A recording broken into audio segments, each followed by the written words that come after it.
Hello everyone, good evening. I'm Shreya Dhondiyal. It happened again today. A young doctor on duty at a COVID ward in Assam brutally beaten up by relatives of a patient. As the patient started sinking today and his family started panicking and pressurizing, Dr. Seju Kumar Senapati went to check on the patient even without wearing a PPE. He simply did not have the time. The patient died and then began the physical abuse. It was brutal. Take a look.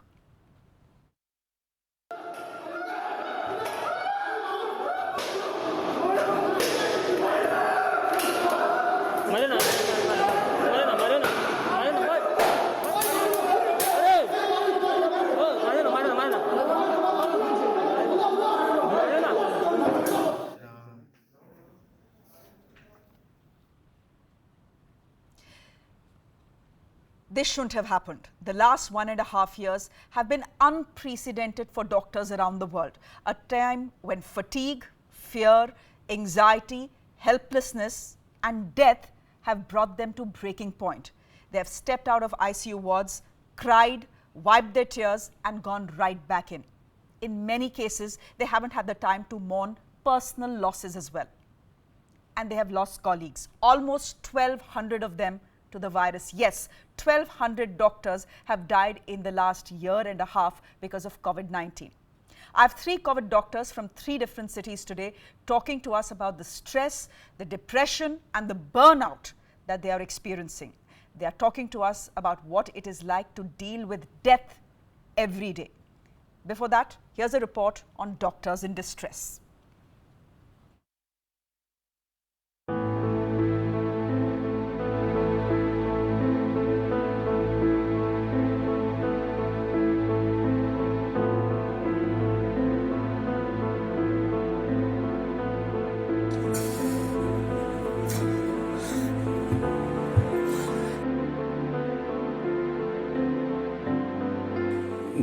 Burnout হয়ে যাচ্ছে এখন আর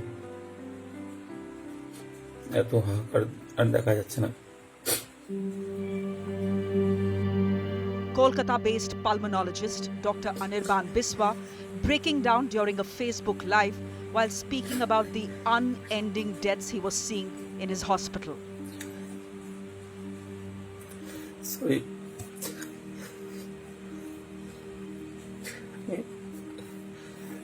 I mean,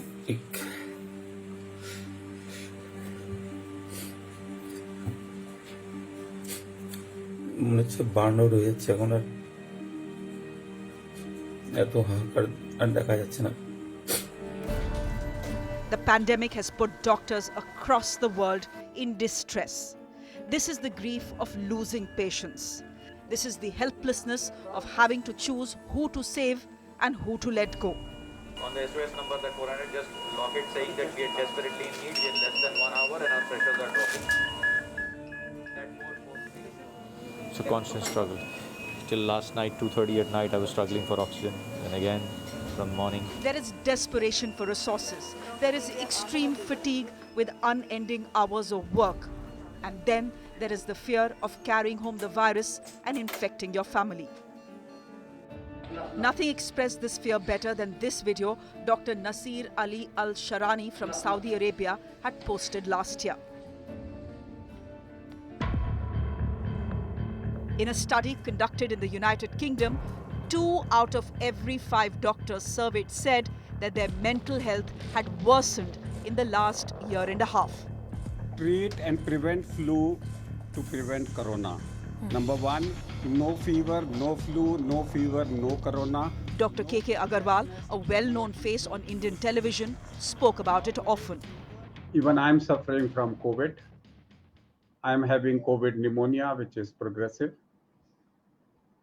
But even then, remember Raj Kapoor's word, the show must go on. Picture abhi baki hai. That was the last time we heard from Dr. Agarwal. He succumbed to the virus on May 17th, highlighting the other big risk doctors face. More than 1,200 doctors in India have lost their lives because of the virus so far, according to the IMA. 594 in the last 2 months alone. And yet, across India, many doctors have had to face abuse for a patient dying or a bed not being available.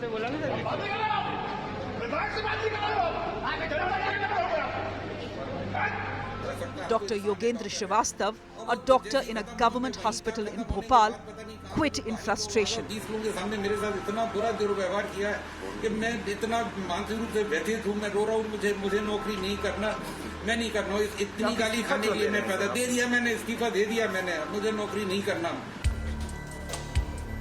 For most doctors, the death of a patient is the breaking point.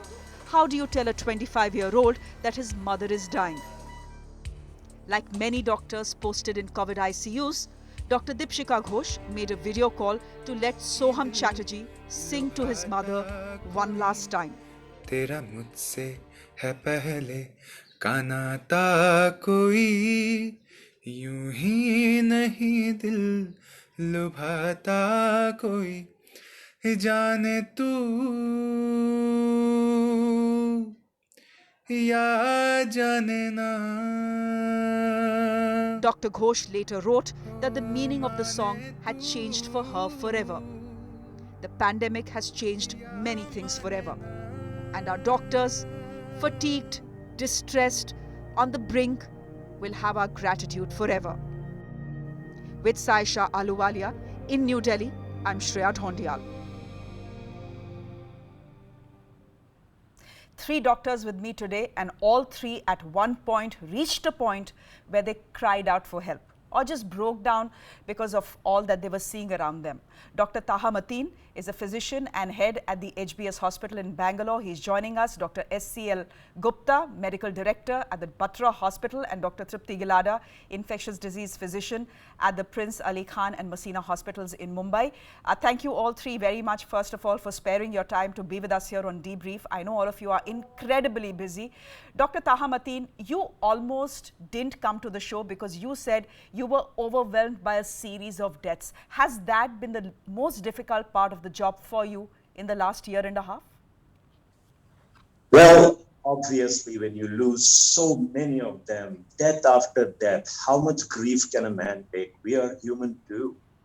And that has been devastating, especially because this COVID wave has affected the upper middle class and middle class. It has come closer to home. So there have been relatives, business partners, friends, neighbors who have lost their lives, and they have been under our treatment for a fairly long time, 2 weeks, 3 weeks. You know, we get close to them, we start reassuring them.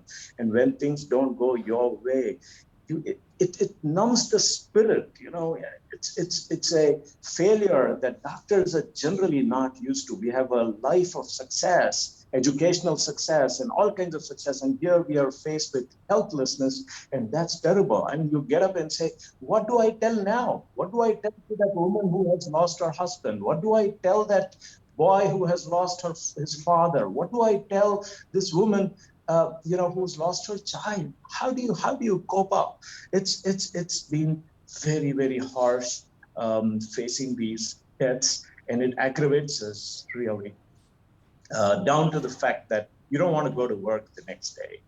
And then you wonder, are we doing anything really? Coping up mechanism, you think about it and then look into yourself and say, did I do my best? This morning actually was one of the worst. I sat together and wrote in my diary all the friends and patients I lost in this second wave. And then on the other column, I wrote people who actually did well, and in spite of being very, very, very sick. And then, there was a battle. Here there are more failures, and here there are successes. But thank God, by the end of my write-up, there were more brilliant successes than failures. Overall, it's an 80-20 story. It's numbing, it's painful. We introspect and look into ourselves, and then we say, well, we are not responsible for the results. Are we doing our best Did we attend to the patient? And did we do everything humanly possible? And that gives us a sense of peace at the end of the day. If you don't do that introspection, it's impossible to face this. And this is just one part of it, actually. But like you said, Shreya, it's the most painful part. I agree with you on that. Has there been any one point, any one patient for whom you have grieved like you have not grieved for any other patient? A point when you have lost someone and gone home crying? Have there been points like that as well? And how do you communicate to the family of a young person that they have lost their 18-year-old or 20-year-old or a 25-year-old? How do you do it? I lost a young woman who was 6 months pregnant and an exceptionally loving husband who said, do something and save my wife. I had a cousin sister who stayed here for 25 days, got better, and then succumbed to sepsis. How do I face that brother-in-law of mine? And they come to us thinking that we are saviors. And we sometimes, ego makes us feel as though we are saviors. And then you can't look at their face. You try to avoid it. But then you have to face it up. So you go, you hold their hands, you hug them, and they also understand if you have done a good job, they actually say, thank you, doc. I know what you people have gone through. You've done a wonderful job. And that, tears roll down with grief, with pain. It's a human spiritual thing. Yes, there have been long stories. I cannot say one of them, but I do remember that one 26-year-old who died and had doting parents, and these are breadwinners, mind you, and to look at what their financial futures are is impossible to take. Dr. Gupta, the trigger for doing today's show was a young doctor in Assam brutally being beaten up on a day when the IMA told us that they had lost 600 doctors in the second wave in the last month and a half. When you made that desperate public appeal for oxygen some weeks ago, you had not just lost 11 patients because of lack of oxygen, but one of your colleagues as well. Did you even have time to mourn for the dead when the living needed to be saved? What has it been like for you?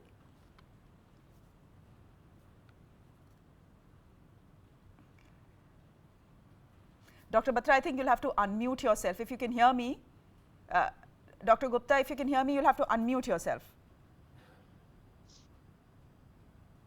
Okay, we'll come back to you. We'll fix your audio and come back to you. Dr. Gilada, you too have been at one point pushed to a point where you broke down. In the last 1.5 years, can you tell me what is it that has impacted you the most?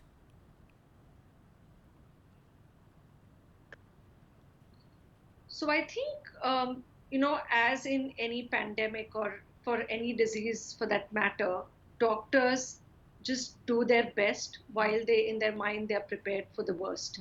And it's unfortunate that sometimes people think that we are saviors and we really do not want to play God a lot of times, especially during the peak of the pandemic where we had to make difficult decisions because there were limited ICU beds and limited ventilators, and who gets the ICU bed, who gets the ventilator. Those are not choices that we really want to make. We just want to give everyone an equal chance, and that's what we do. Even when we know that the prognosis is bad, we just try our best. And despite doing all that, sometimes we do lose patients, and that is heartbreaking. What's even more heartbreaking and what was seen in the second wave was that a lot of times we really thought we could have done a little bit more if medicines were available, or for instance in Delhi, oxygen was available. And I think those are very frustrating and depressing moments where you think that you could have done a little bit more, but you were just restricted by resources. And it's always difficult to take deaths. There are always successes and losses in a COVID ward. A lot of patients go home, and in fact that's what keeps us going. But like the doctor was describing, it's always hard. For example, there was this one time where we had a 35-year-old on the ventilator who was a mother of a 6-month-old.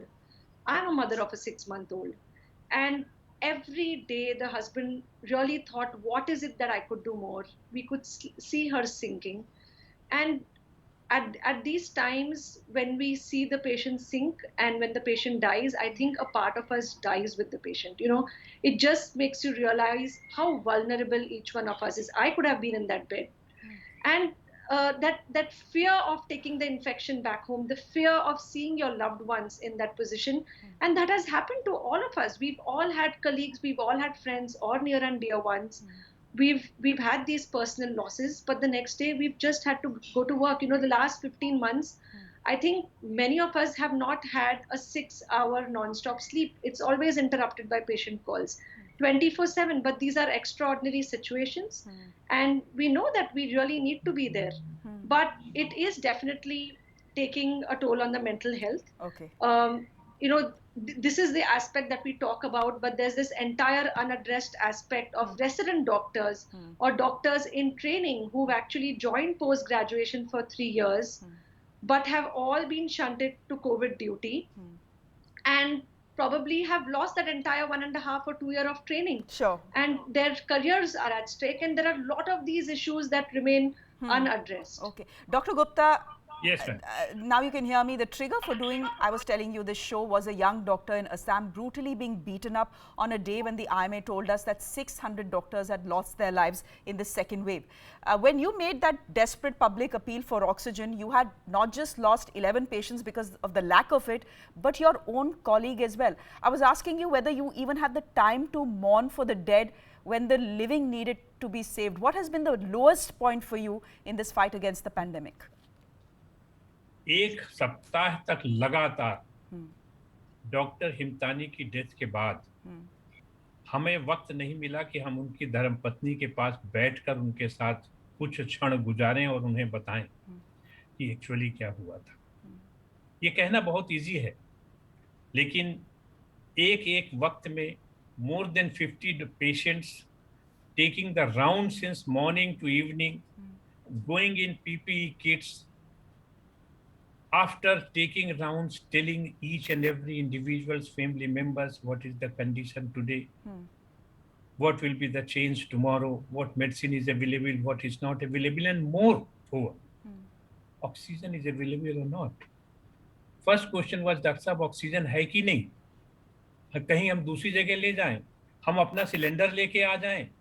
आप सोच नहीं सकते हैं कि किस व्यथा के साथ उस समय यहाँ के चिकित्सकों ने अपना वक्त गुजारा है। और उसके बाद आप ये सोचिए कि जिस समय ऑक्सीजन नहीं थी, उस समय ऐसा भी वक्त आया कि हमें अपना ऑफिस छोड़ के भागना पड़ा, क्योंकि एक भीड़ इतनी ज्यादा, हॉस्पिटल के जितने अटेंडेंट्स थे, patient about more than 350 patient were admitted in my hospital, and most of the relatives they घेर आउट माय ऑफिस कि आप क्या करें डॉक्टर साहब, कैसे करें। ये नहीं कि दे वर वायलेंट, बट एक अननोन फियर अंदर था कि ये कुछ भी कर सकते हैं। भीड़ हम लोग देखते हैं, आग भी लगा देते हैं, मार भी देते हैं।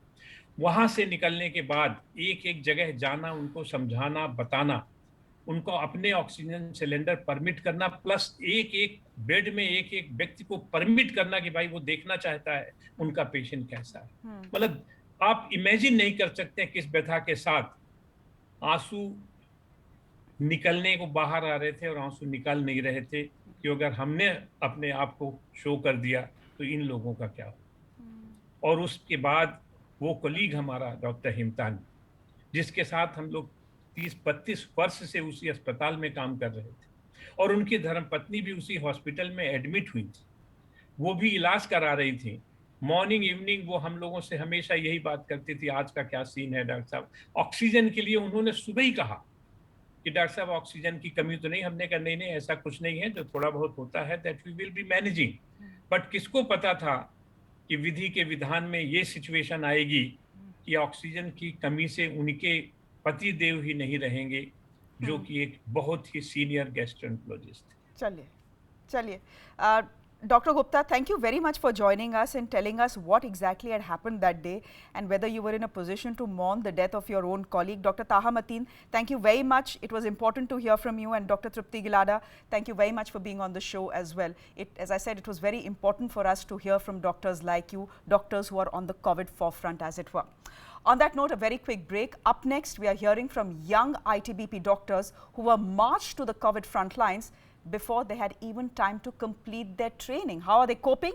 That special report is coming up next. Do stay with us.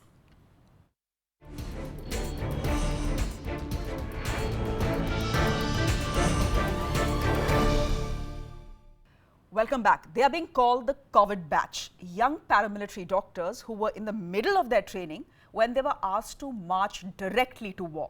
Barely out of medical college, they are manning COVID wards and ICUs. They are talking of 18-hour-long COVID duties, oxygen crisis, and seemingly well patients who suddenly drop dead.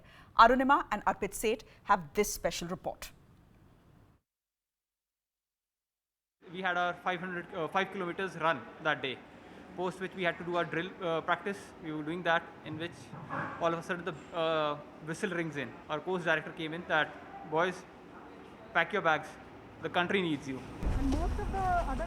Assistant Commandant ITBP, Dr. Sagarpreet Grewal, was completing his physical endurance and high altitude training in Mussoorie when a sudden order brought him to Delhi. The mission was to fight the unknown enemy, COVID-19. Sagarpreet and 40 of his batchmates had just finished MBBS and were being trained as ITBP doctors. When they found themselves at the forefront of the war against coronavirus, it was baptism by fire. My bosses gave me the opportunity that, buddy, we are giving you this task, oxygen, manage it. I chalked out plans, spoke to my seniors, gave them a blueprint, sir, that this is my requirement, this is the patient load, I can manage it for this long, I need vehicles in this much time. So after every 2 hours, I was sending trucks to Haridwar, in and around Delhi. I went inside, managed oxygen of each and every patient. No patient in this hospital will die due to lackage of oxygen, as long as I'm running it. Overall, my problem was 18 hours. I had to manage 18 hours. My fight was for 18 hours. Today, the 450-bed paramilitary hospital at South Delhi has only 50% occupancy in COVID wards. But 2 weeks ago, it was a war zone. The enemy was invisible. Victims were dropping dead at the hospital gate even before they could be given basic treatment. And at the forefront of the war were young doctors from India's paramilitary. One of them was Deputy Commandant Dr. Diksha Pandey. Diksha has not taken an off for over a month. She is mother to a 5-year-old who she has only seen over video calls in the last 30 days. Her husband, also a doctor, hasn't been home either, which means the child is being looked after by a house help. But Dr. Diksha has no time to worry about her home front. She says since there were only 2 internal medicine doctors for 450 patients, sometimes 12 to 18 hours were spent trying to revive COVID patients. I have a 5-year-old daughter at home. I keep her at home. My husband is also doing COVID duties since 1.5 years. When we used to enter the ward, 450 patients, we are seeing one patient, the other patient is dying. Because this is a temporary arrangement, ma'am. This is not a proper hospital setting where you'll get everything at the earliest. With the posting physicians here, everything, but with the temporary setup, it is pretty difficult as compared to the hospital setting. So you're seeing one patient here, the other will collapse. Inside the COVID ward, one of the biggest challenge faced by these young doctors was this PPE kit itself. Meant to secure them, it can prove extremely suffocating. I have been wearing this only for the last couple of minutes, but already feel stifled with the double mask, the face shield, 2 gloves, and also a masking tape covering up every possible air pocket in this kit. For 6 hours, doctors have to don this, nurses have to don this to ensure that they are protected. The second challenge that they faced when deaths were peaking, what if a patient died on this bed? How do you ensure that the patient here is not affected? Thinking on their feet is something that these young doctors learned. Even now, the number of patients may have gone down in the COVID ward, but the ICU is packed. With the PM Care Fund providing 150 ventilators and the Delhi government helping with setting up of diagnostic labs, X-rays and other infrastructure, the fight has become slightly easy for doctors, nurses and paramedics here. but the nightmare of the past few days is still fresh on their minds. We have some patient here treating from US Embassy. He's from Paraguay. He's a US national. And he came, when arrived here, he's a morbid obese, 140 kg weight. This thing, he was a very much critical condition, as well as it was 20% means saturation on room air. Timely intervention, timely medication, timely support of NIV. These patients of obesity with OSA much improve with the NIV positive pressure, CPAP. So he showed such a good improvement. Right now he's touching to the crossing 90. The peak of the second wave may be over, but these soldiers have not let their guards down. Weddings, childcare, home engagements have all been set aside as these paramilitary medical professionals prepare to tackle the third wave of the coronavirus. With Arpit Seth, this is Arunima.